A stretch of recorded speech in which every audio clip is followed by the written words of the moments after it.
Hello दोस्तों, we are live now. आज फिर से लाइव आ गई हूँ मैं एक बात को लेकर के। कुछ बातें ना लाइव बोलने का मन करता है क्योंकि किसी किसी का बहुत अच्छा रेस्पॉन्स मिलता है और उसमें से मेरे को दो चार बातें पता चल जाती हैं। तो कैसे हैं आप सब? जिंदगी कैसी चल रही है? सबकी में ही उतार चढ़ाव चल रहे होंगे। खैर, एक अनुभव मेरे को शेयर करना है जो मेरा कॉलेज टाइम का है और सडनली दोबारा से वो चीजें हुई हैं रिपीट, तो मेरे को याद आ गया कि करना चाहिए। जी राम राम जी, कैसे हैं आप सब? हम जब स्कूल में, जब हम कॉलेज में जाते थे ना, बस में जाते थे, तो हमारे कॉलेज की तरफ की बस जो है बहुत भर भर के जाती थी। मतलब हमें सीट नहीं मिलती थी क्योंकि वो कॉलेज उस टाइम पे बड़ा चलने में था कि उसमें ही एडमिशन लेते थे बच्चे। तो जब हम, हेलो दीदी, तो हम कॉलेज में जाते थे वो टाइम बड़ा अच्छा लगता था कि भर भर के जा रहे हैं। उस टाइम पे बुरा भी बहुत लगता था जब हम खड़े रहते थे और सीट नहीं मिलती थी। ये आने का भी यही रहता था, जाने का भी यही रहता था। तो उस टाइम पे ना एज बहुत कम होती है, 17-18 साल, है ना। इस एज में ही जो है कॉलेज में एडमिशन लेते हैं। तो भाई स्कूल के एरिया से कभी कहीं गए नहीं, देखा नहीं, स्कूल से घर, घर से स्कूल, बस यही रहता था। तो उस टाइम पे भीड़ में घुस करके जाना और अपनी केयर भी करनी पड़ती थी। बड़ा डर लगता था शुरू शुरू में। तो अकेले जाना आना कभी गए नहीं। चलो दोस्त फ्रेंड हो गई, फ्रेंड सर्कल में चले गए। अच्छा, तू भी उसी कॉलेज में, मैं भी उस कॉलेज में हूँ, तो साथ में मिल करके चले गए। तो एक सेफ्टी रखनी पड़ती थी अपनी। भीड़ में ना लड़के लोग, आदमी लोग क्या करते हैं कि हाथ लगाने की कोशिश करते हैं इधर उधर। बहुत सारी लड़कियों के अनुभव रहे होंगे और उस टाइम पे डर लगता है कि बोले ना बोले। लगता है ना कि पता नहीं हम गलत समझ रहे हैं या सामने वाला जानबूझ के ऐसा कर रहा है। उस टाइम पे तो डर लगता है। लेकिन अब मैच्योर हो चुके हैं और बहुत सारे अनुभव ले चुके हैं, तो अब समझ में आता है कि वो चीजें कितनी घटिया तरीके से सामने वाले लोग करते हैं। भीड़ में लड़कियों को छेड़ना, इधर उधर हाथ लगाना। तो अभी सडनली एक ऐसा ही इंसिडेंस हुआ है तो मैंने सोचा सुना देती हूँ।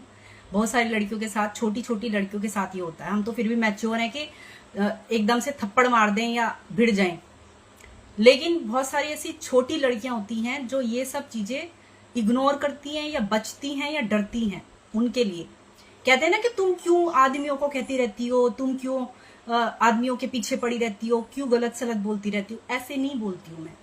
बहुत सारे आदमी ऐसे हैं, बहुत सारे आदमी आज भी ऐसे घटिया हरकतें करते हैं लड़कियों के साथ। समझते हैं कि वो निहत्ती हैं, वो कुछ कर नहीं सकती हैं, वो छोटी हैं, वो एज में कम है, वो किसी को नहीं बोलेंगी। बहुत सारे एक सोच ये होती है ना। लेकिन उनको लगता है कि छोटी उम्र की कुछ नहीं कहेगी, लेकिन मेरे जैसी कोई पल्ले पड़ जाए तो उनकी आफत आ जाए।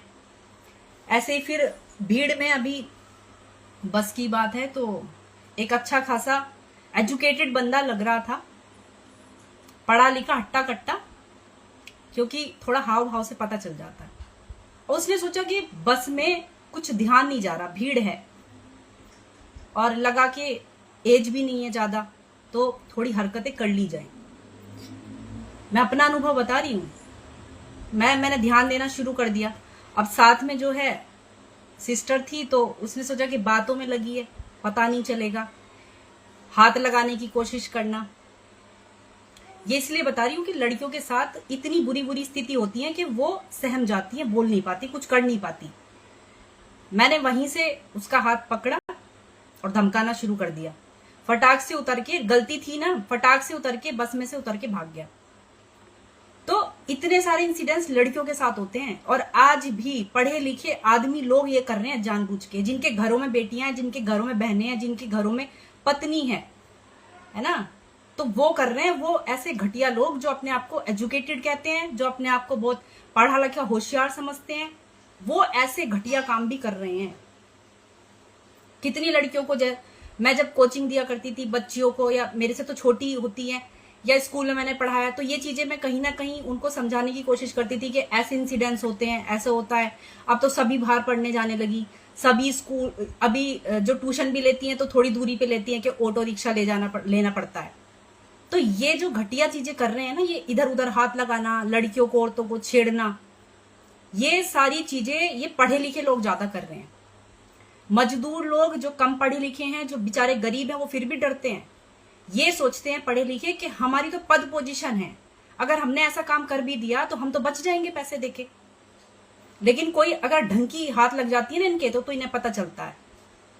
तो ऐसे जो अपने घर की बच्चियों को भी ये सारी चीजें थोड़ी समझाओ, बताओ कि इंसिडेंट्स हो जाते हैं, और बाहर निकलना तो लड़कियां बंद नहीं करेंगी, बाहर निकलना तो औरतें बंद नहीं कर देंगी ऐसे लोगों की वजह से, है ना। इसीलिए मैंने सोचा कि ये चीजें शेयर करनी चाहिए। ये बहुत बड़ी बात होती है और कहने को बहुत छोटी बात है, लेकिन जिसके साथ होता है ना, और जो कह नहीं पाते, बोल नहीं पाते, बता नहीं पाते। अब कोई और अगर हो, छोटी बच्ची हो, कोई ऐसी हो कि नहीं बोल पाए, नहीं बता पाए, और वो मैंने भी बहुत कोशिश की कि मुझे लगा कि भीड़ है, लेकिन फिर मैं समझ गई एक अनुभवी लड़की में और एक छोटी बच्ची में अंतर होता है। उसको नहीं पता चलता कि वो सही हो रहा है गलत हो रहा है। लेकिन जब मेरे को फील हुआ कि हाँ ये चीजें गलत हो रही हैं, तो मैंने फिर उसको देखना, घूर के देखना शुरू किया। तो वो तभी उसको लग गया कि इसको पता चल गया, और अब ये मेरी जो है खबर लेगी बड़ी अच्छी सी। तो वो डर के ऐसे भागा बिना मेरे कुछ बोले। मैंने बोला ना कि क्या बात है, कुछ दिक्कत है, वो भागा। फिर उसने फिर तो इधर देखा ना उधर देखा, वो उतर के भागने लग गया। तो ये चीजें अपने घर की बच्चों को समझाओ, बताओ कि ऐसे भी चीजें होती हैं, इनसे कैसे बचना चाहिए। साथ वालों को बताना चाहिए, या कोई भी बड़ा बैठा हो उनको बताना चाहिए। डरना नहीं चाहिए, है ना। और बताओ आप सब कैसे हैं। मैं तो अपना अनुभव ये हुआ इंसिडेंस तो मैंने शेयर कर दिया, मुझे लगा कि बताना चाहिए। और पता नहीं अभी मेरी जो वीडियो देख रहे हैं, बहुत सारे के साथ ऐसे हुआ होगा, सुना होगा। लड़कियों के साथ बहुत झमेले हैं। बाहर निकलते हैं तो बिल्कुल सख्त होके निकलना पड़ता है, तैयारी के साथ निकलना पड़ता है। बिना वो कहते हैं ना, बिना जो तलवार और बंदूक लिए अपने आप को एकदम चौकन्ना रखना पड़ता है। ऐसे ऐसे आज भी महारथी घूम रहे हैं, निकम्मे। चलो जी, बाय बाय, थैंक यू।